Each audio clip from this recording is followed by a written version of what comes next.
नमस्कार, जय हिंद दोस्तों, स्वागत है आपका आपके अपने यूट्यूब चैनल पर। आप लोगों के लगातार मैसेज आ रहे हैं, कॉल आ रही हैं कि किस शिफ्ट को कितना मिला नॉर्मलाइजेशन। कहीं मेरे 5 नंबर तो नहीं कम हो गए, कहीं मेरे 10 नंबर तो नहीं कम हो गए या सेकंड शिफ्ट में 5 नंबर 10 नंबर बढ़ तो नहीं गए। इतने सारे डाउट आपके हैं, लेकिन इन डाउट का कोई जन्म स्थान नहीं, ठीक है? ऐसा क्यों है? मैं बता रहा हूँ, कोई स्थान ही नहीं होना चाहिए इन डाउट का। वो पूरी जानकारी मैं आपको देने वाला हूँ और डीवी डेट कब होगी उसके बारे में भी मैं आपको बताने वाला हूं। वीडियो को लाइक कर लीजिएगा, चैनल को सब्सक्राइब कर लीजिएगा। तो पहले बात कर लेते हैं, फर्स्ट शिफ्ट में 4 प्रश्न ऐसे थे जो गलत थे और जिनका कोई भी उत्तर सही नहीं था या एक से अधिक ऑप्शन सही थे, तो वहां पर 4 प्रश्नों के अंक सभी को दिए गए। और सेकेंड शिफ्ट में 3 ऐसे प्रश्न थे जो गलत थे, जिनका उत्तर सही नहीं थे, ऑप्शन सही नहीं थे। उसमें 3 प्रश्नों को अंक सभी को दिए गए हैं। अब 4 प्रश्न आपके घट गए तो कितने का कंपटीशन आपका बचा? 96 का। और यहाँ पे आपके 3 घट गए तो कितने का कंपटीशन आपका बचा? 97 का। ठीक है, 97 क्वेश्चन में आपको फाइट करना है, आपको 96 क्वेश्चन में फाइट करना। तो एक अंक का अंतर यहाँ पर आ गया, क्योंकि एक अंक सभी को मिल गया है। फर्स्ट शिफ्ट वालों में तो एक नॉर्मलाइजेशन का नुकसान आपको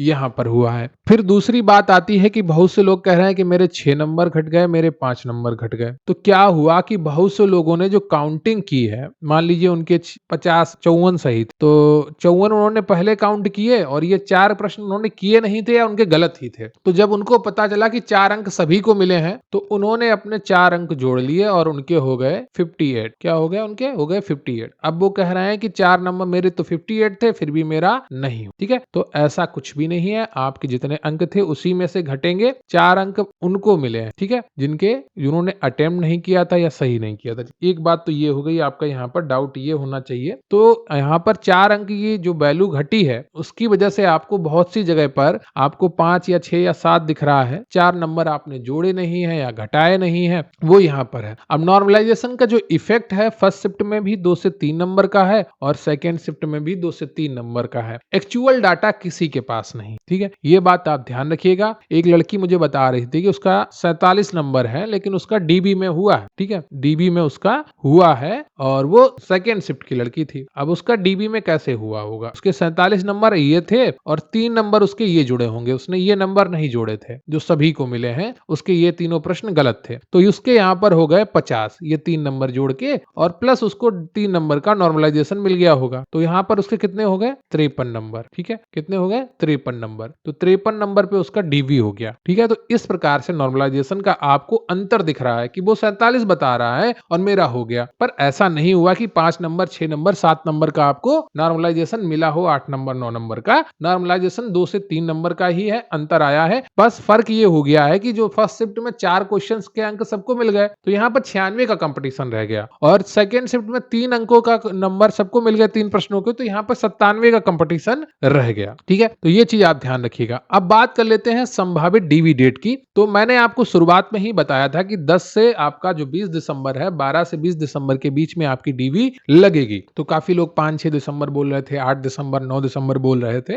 लेकिन मोटा मोटा आइडिया यही था कि आपका 10 से 12 के 12 से 20 के बीच में आपकी डीवी लगेगी। और डेट भी यही रहने वाली है, 18 से 20 आपकी। जो थोड़ा जानकारी सामने आ रही है वो 18 से 20 है, और हो सकता है इसी हफ्ते आपको डीवी का नोटिस भी आयोग की वेबसाइट पर दिखे, तो उसके लिए आप तैयारी कर लीजिएगा। और एक प्रश्न और है कि जो निवास है वो किसके पक्ष का लगेगा? जिनकी शादी हो गई उनके पास बहुत ज्यादा डाउट। ईडब्ल्यूएस में वो पति के पक्ष का ही लगेगा। अगर आपकी शादी आपके एग्जाम से काफी पहले हो गई थी, आपके फॉर्म भरने से, अगर बाद में हुई है तो आपने तब पिता के पक्ष का बनाया होगा तो वही लगेगा। ठीक है, एग्जाम के टाइम पे जो फॉर्म भरने के समय जो आपकी स्थिति थी उसके आधार पर लगेगा। जाति आपको जन्म के आधार पर मिलती है। ठीक है, तो जन्म के आधार पर पिता के पक्ष का वहां पर जाति बनती है, पति के पक्ष की नहीं बनती है, इसलिए वहां पर निवास भी आपका पिता के पक्ष का लगता है। ठीक है, तो ये चीजें आप ध्यान रखिएगा और आप वहां पर कोई डाउट नहीं रखिएगा। ईडब्ल्यूएस में आपका वहां पर लिखा भी है आपके परिवार की कुल आय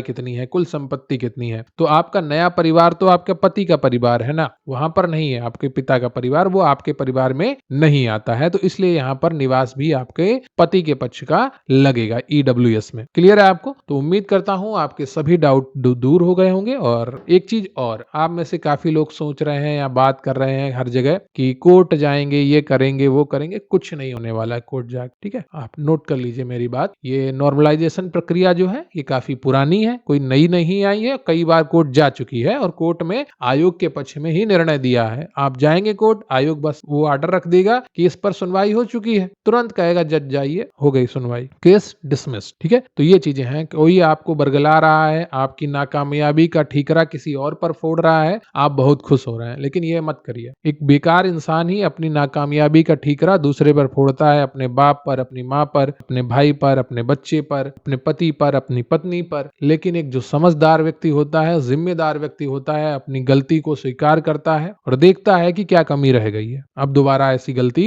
नहीं होगी। देखिए, सारी चीजें आपके हाथ में नहीं हो सकती हैं, आपके हाथ में है मेहनत करना, और जितनी मेहनत आपने की उसके अनुसार आपको परिणाम मिला है। हो सकता है आपने बहुत ज्यादा मेहनत की हो, फिर भी पेपर में आपका उतना अच्छा रिजल्ट नहीं आया, लेकिन आगे ध्यान रखिएगा, DB 52 पे गई है, इसका मतलब है कि इतनी ज्यादा कट ऑफ भी नहीं जाएगी कि कुछ धांधली हुई हो परीक्षा में, है ना। तो ये चीजें आप ध्यान रखिए और आगे के लिए तैयारी करिए। ये कोर्ट वोट के चक्कर में, नॉर्मलाइजेशन के नाम पर अपना समय पैसा सब बर्बाद मत करिए, क्योंकि यहाँ पर बरगलाने वाले आपको बहुत मिलेंगे। आपको बहुत अच्छा लगेगा कि आप नाकामयाब नहीं हुए, आयोग ने आपको नाकामयाब कर दिया। बहुत सुनने में बहुत अच्छा लगता है, मन को तसल्ली मिलती है कि नहीं नहीं, मेरे साथ, मैंने तो पेपर बहुत अच्छा किया था, मैंने बहुत मेहनत की थी, लेकिन आयोग ने धांधली कर दी। ये मन को तसल्ली देने का तरीका है और ये नाकारे लोग करते हैं। आप मेहनती हैं, आप जुझारू हैं, नई लड़ाई के लिए अगर आपको खुद को तैयार करना है तो खुद को जिम्मेदार बनाइए हर चीज के लिए। जो भी आपके जीवन में कम हो रहा है या ज्यादा हो रहा है, कहीं ना कहीं आपका आचरण उसके लिए जिम्मेदार है और कोई दूसरा व्यक्ति नहीं हो सकता है। जब आप स्वयं को उतना समझदार, उतना मजबूत, उतना विचारवान बना लेंगे तो आपके जीवन में कुछ भी गलत नहीं होगा, कोई भी आपके खिलाफ कुछ भी गलत नहीं कर पाएगा। बस आपको एक समझदार व्यक्ति